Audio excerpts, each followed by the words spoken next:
Good morning, University family.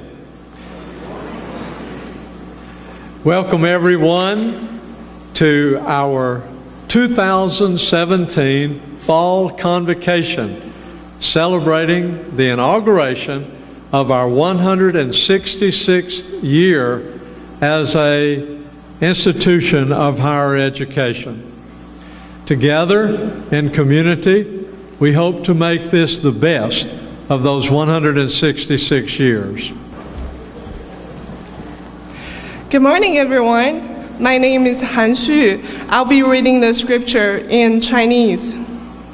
耶和华说，我知道我向你们所怀的意念是赐平安的意念，不是降灾祸的意念，要叫你们末后有指望。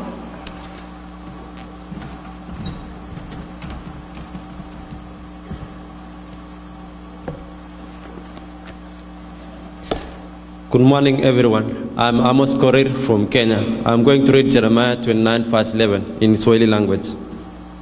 Maana ninayojua mawazo ninayowasia ninyi, asema Bwana, ni mawazo ya amani wala si ya mabaya, kuwapa ninyi tumaini siku zenu za mwisho.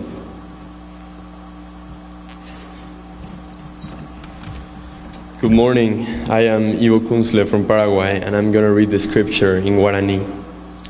Sheaikwa ba epa da bosepen nive ipona hawa pm da e ibai hawa pejero ya hawa shrehe she opamae jara upesha hae. Good morning. My name is Ksenia, and I'm from Russia.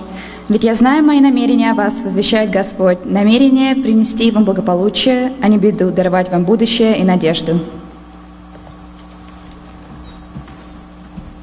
And now Jeremiah 29:11 from the Common English Bible. I know the plans I have in mind for you, declares the Lord. They are plans for peace, not disaster, to give you a future filled with hope. It is my privilege to introduce this year's Teaching Excellence and Leadership Award. And when we talk about excellent education based on the dual pillars of academic excellence and Christian commitment, what we are talking about is character. And the character of a place comes from its people. The quality of our teaching faculty comes in part from dedicated faculty and chairs who seek out gifted and caring colleagues to join our lofty pursuit of teaching both head and heart. Let's be reminded of that search-driven commitment to excellence as we recognize the exemplary work of a non-tenured faculty member by awarding the Teaching Excellence and Leadership Award.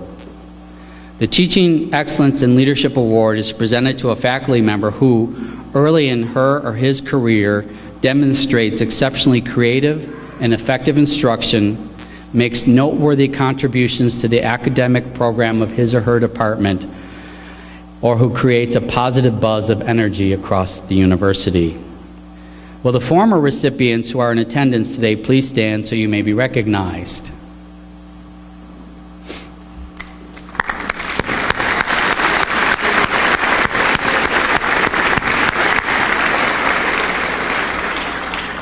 As you can tell, some of them won that a really long time ago.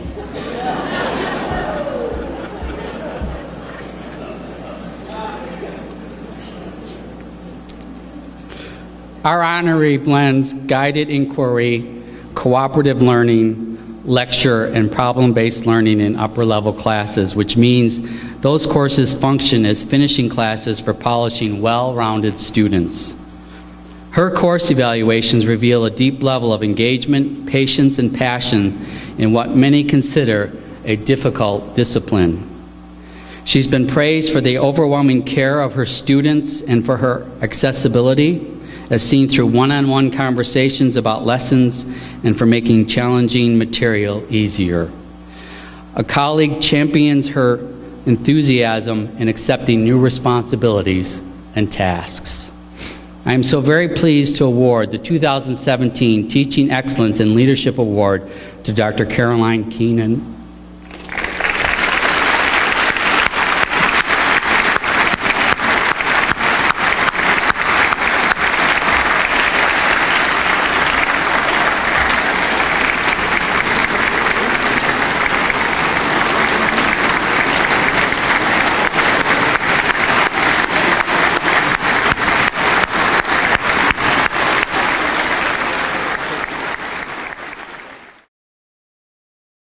Caroline's department chair, Dr. Christine Dalton, describes her as an excellent classroom teacher who works diligently to find the best way to explain difficult topics.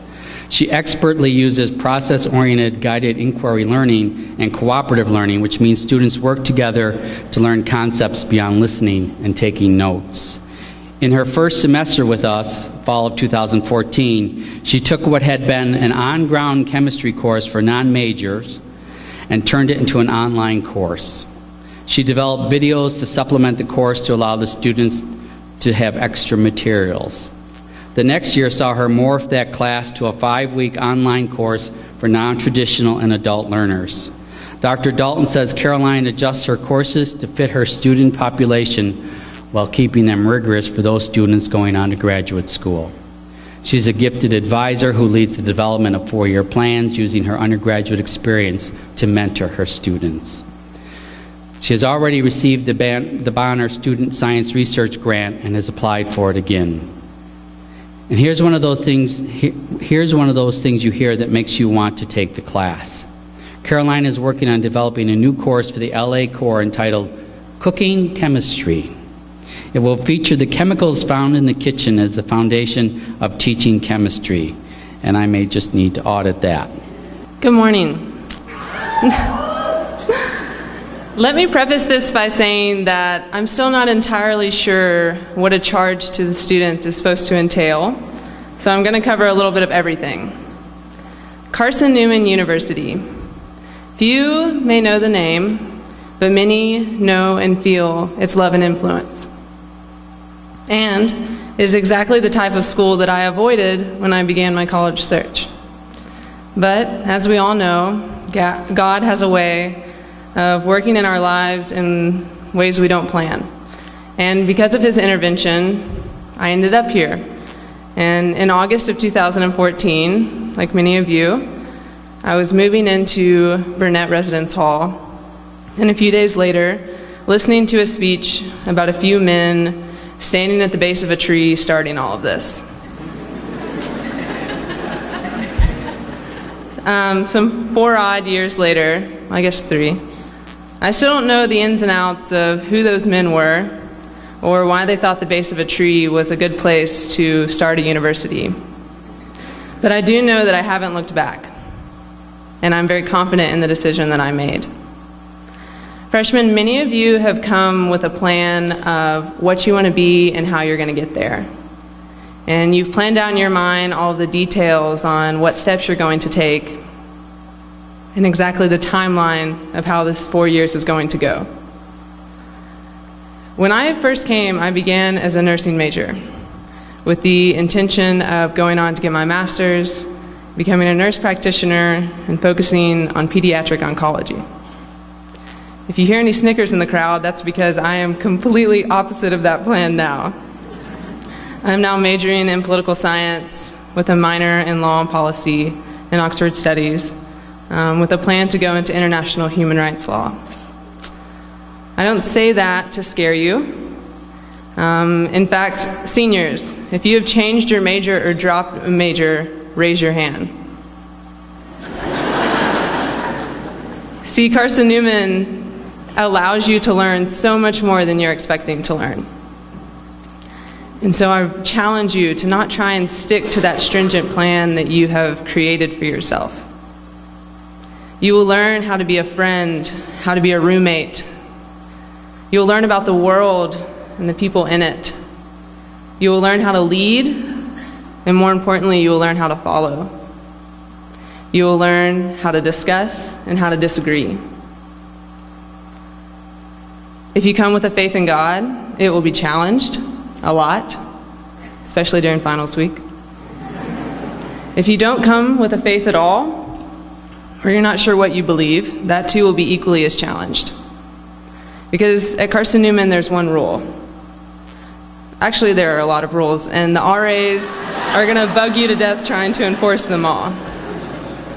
But there's one main rule, and that's that you can believe what you want to believe, and you can know what you know, but you have to know why you believe it and how you know it. And that is the single most impactful lesson I have learned in my time here. So freshmen, Look forward to that. Get excited about that. And go to Twin Dragons at least once a week. It's a must. Sophomores, this year is about to kick you in the face. I could say something super cheery and feel good, but I'm warning you that this year is going to be hard. The sophomore slump is real. And it's impacted us all in different ways, but having all gone through it, to juniors too,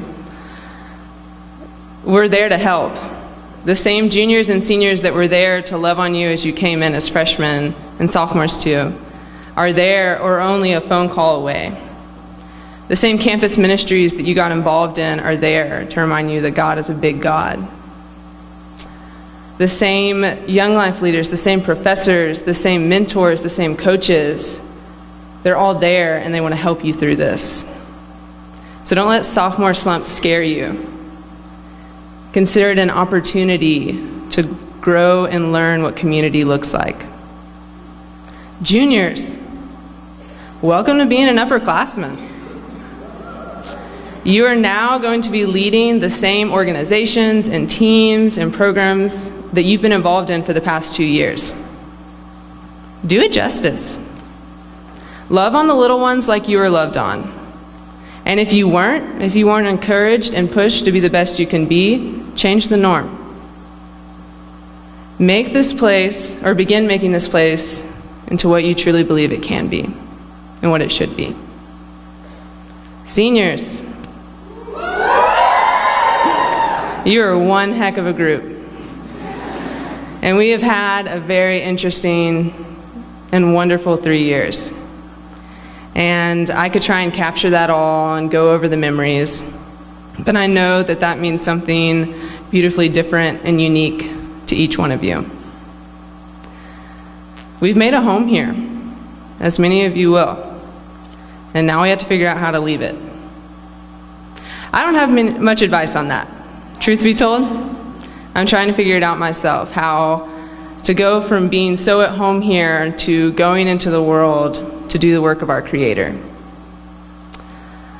The only advice that I can give is kind of the attitude that we need to have as we go into this final year and as May comes. And that's pulling from a poem by Maggie Smith. If any of you know me, I reference this poem for just about everything.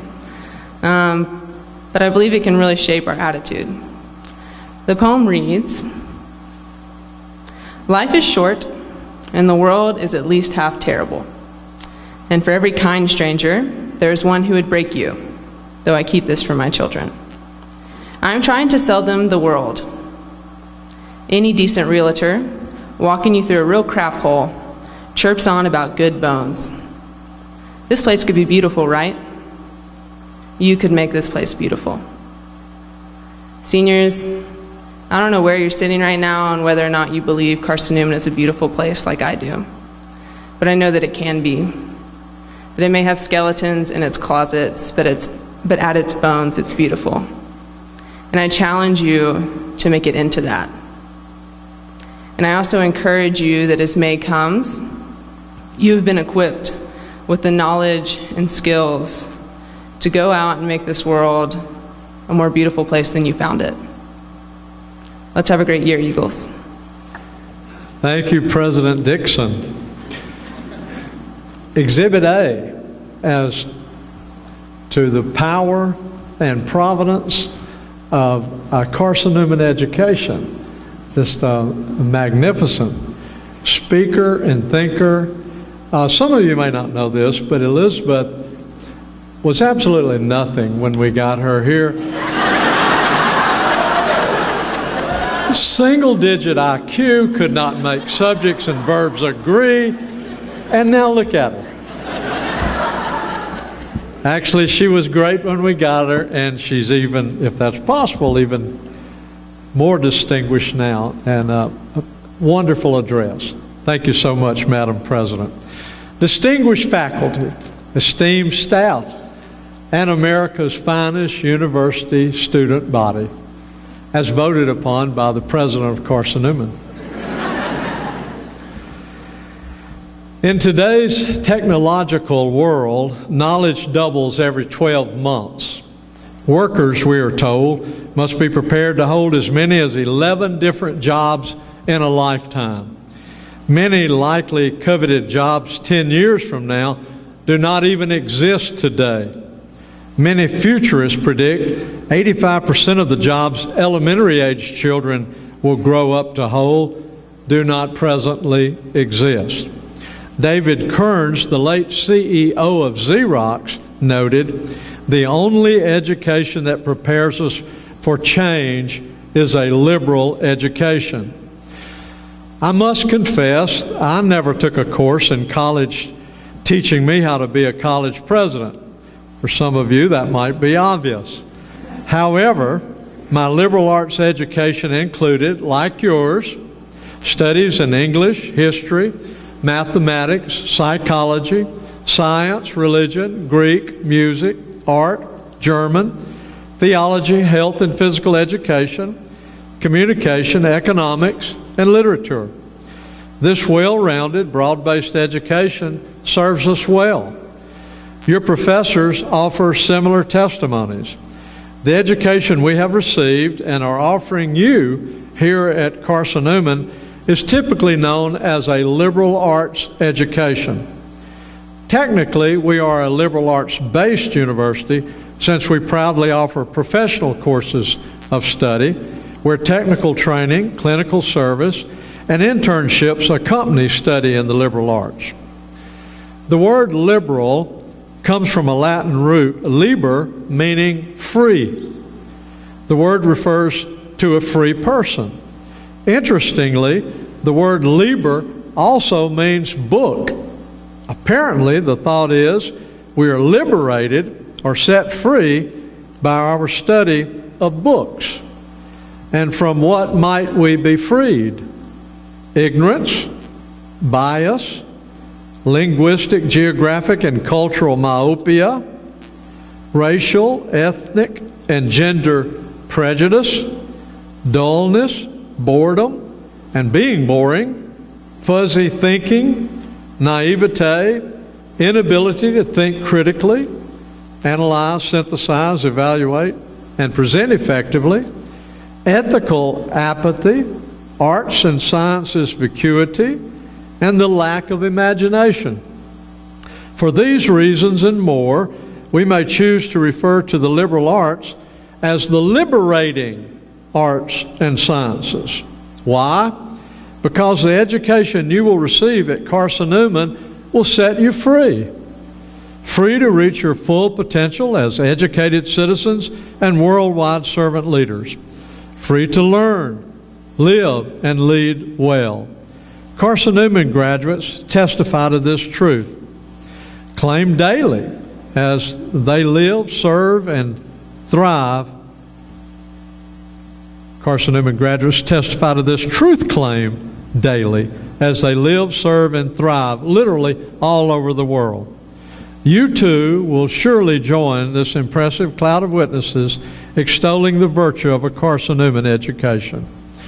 As we embark today upon our academic journey together in this exciting new school year, our 166th, may I lament with you 5 myths which together we might hopefully vanquish. Myth number 1. You go to college to be trained for a job. According to one survey, 84.7% of college students say this is why they chose to go to college.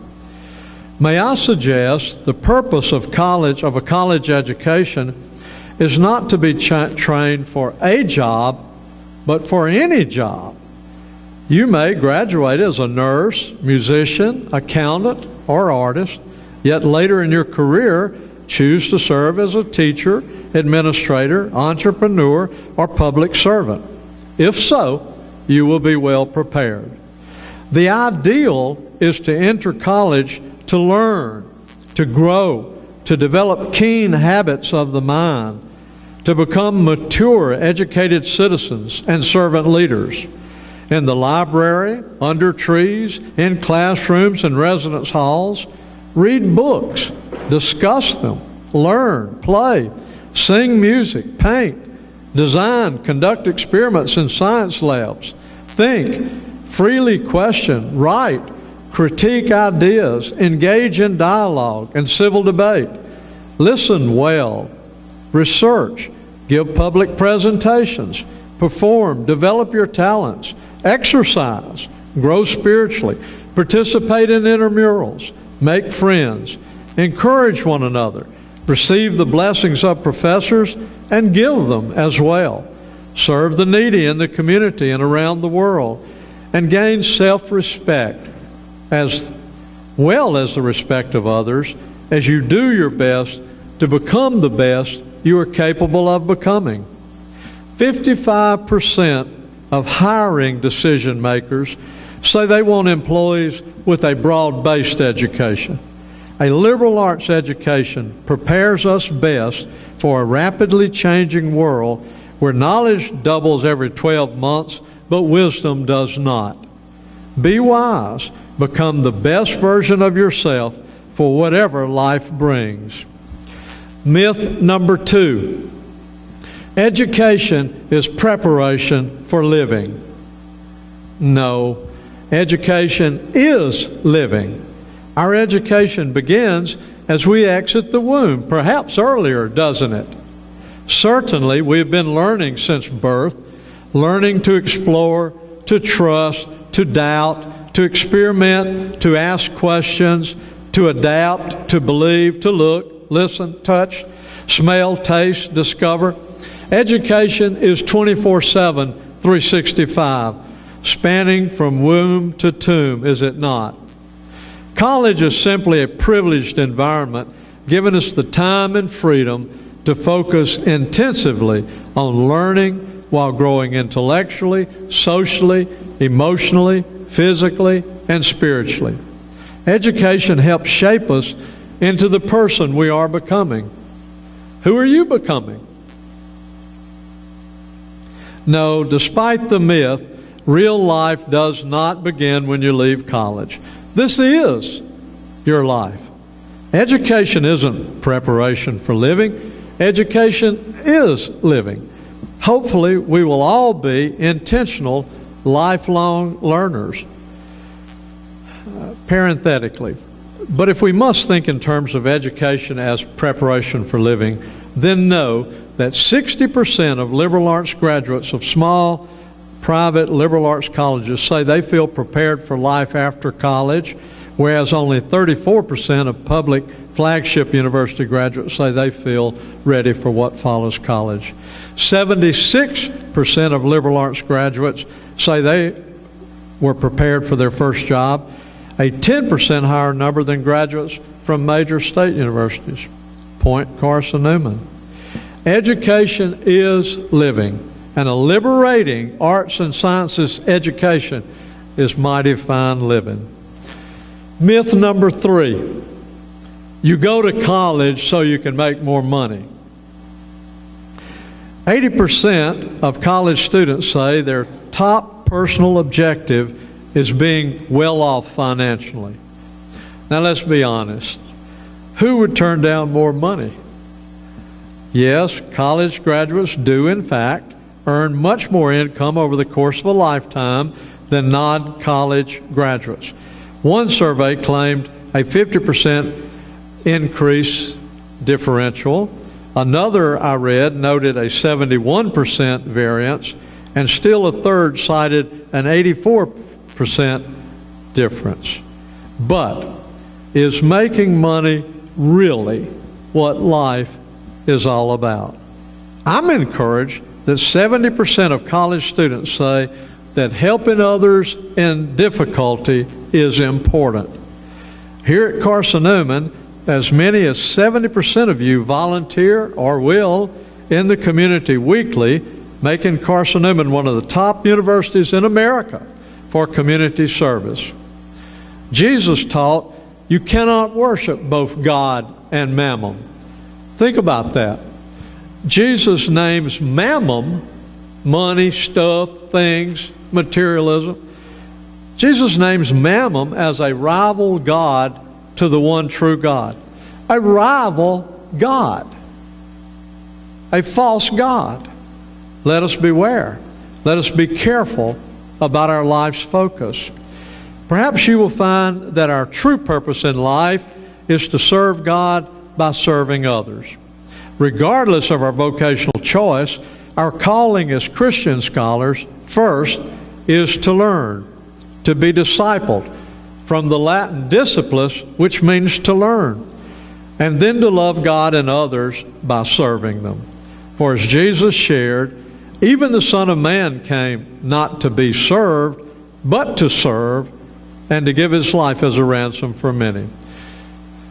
Would you like to find yourself? That is, discover your purpose for living?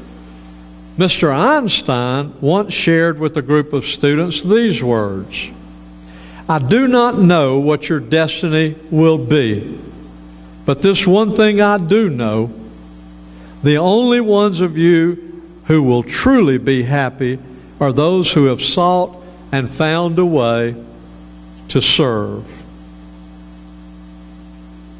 Myth number 4. Education should not change you. Perhaps these words have found your ears. Don't let education change you. Pardon me, but is that not an oxymoron? How can we become educated and not change? To learn is to change, right? How can we learn and not become smarter, wiser, and better equipped for the living of our lives? Surely this well-intended but ill-conceived counsel does not mean to say, now, you go on up there to that college for 4 years, but don't you learn anything. Of course you will learn, and you will change. For to learn is to change, is it not? We are all changing every day, aren't we? In this place, in this time, we are learning, growing, becoming educated Christian citizens and servant leaders. Isn't that the challenge of our Carson-Newman mission, which reads, our mission is to help our students reach their full potential as educated citizens and worldwide servant leaders by integrating academic excellence and Christian commitment within a caring community. So please, do let education change you. I pray to change with you. And myth number 5. Myth number 5, Christian higher education is sub-intellectual, not equal to secular education. I've shared this before with our faculty. I'd like to share it with you now. Once I was invited to be a guest on a live radio talk show. After exchanging pleasantries, my host immediately asked me a provocative question. Do you agree, he inquired, that Christian education is sub-intellectual? Well, of course, I did not agree with such an absurd claim. There are many fine educational options in higher education in America today, I began.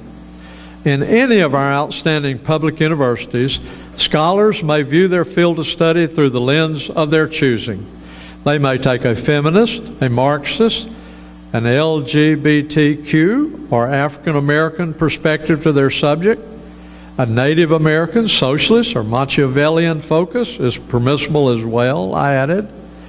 The one lens, however, through which our public universities may not view their discipline is the Christian lens, certainly not one of advocacy.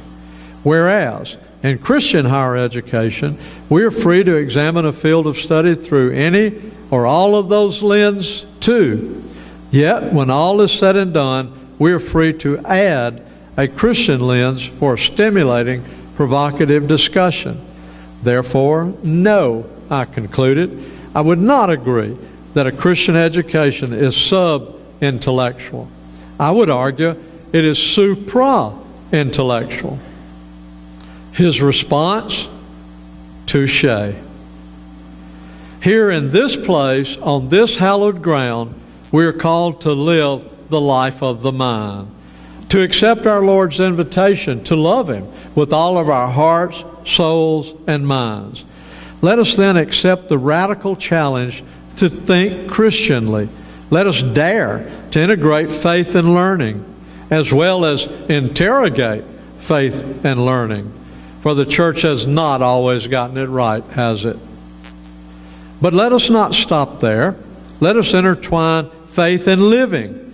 Just as we not only see the sun, but see by it, let us not merely be content to see Christ, but see by Him. Let us dare to think Christianly, dialogue respectively, regarding critical issues on the agenda of our world, such as civil rights, LGBTQ rights, war, abortion, poverty, health care, wealth distribution, capital punishment, the environment, our climate, hunger, nuclear weapons, immigration, guns, sex, and anything else. With each of these issues, civil discourse is imperative. Enough of this name-calling and our raging rants. Civil discourse is imperative. Let us lead the way at Carson-Newman. Let us enjoy living, learning, serving, and glorifying God. Let us understand the chapel is not more glorifying to God than the classroom, nor the classroom more than the fields of competition, nor play, nor the cafeteria, residence halls, or Taco Bell. God calls us to give ourselves to Him in every area of life, in every place, in every moment, right? The cosmos is our campus. The universe is our university. The sky is God's sanctuary. If we are under it, we are in God's house. Every moment of our lives is an offering we bring to the Lord. Amen? What a wonderful time of life this is. Wonderful really does mean full of wonder. Let's celebrate wonder. That's our world. Wonderful. This brief life is an adventure. Drink it in. Drink your bliss. These college years are God's gift to you. They will go fast. Laugh, work, play, question, marvel, read, think, wonder, listen, give, worship, grow, serve, pray, befriend, converse, dream, love. So you sit here in your opening convocation for the start of a new academic year, not in a secular state school, nor a vocational technical school, but in a liberating arts and sciences Christian university. You had your choice. You chose wisely. I predict one day Robert Frost's famous words will be yours as well. I shall be telling this with a sigh somewhere, ages and ages hence. Two roads diverged in a wood, and I took the one less traveled by, and that has made all the difference. Welcome to Carson-Newman.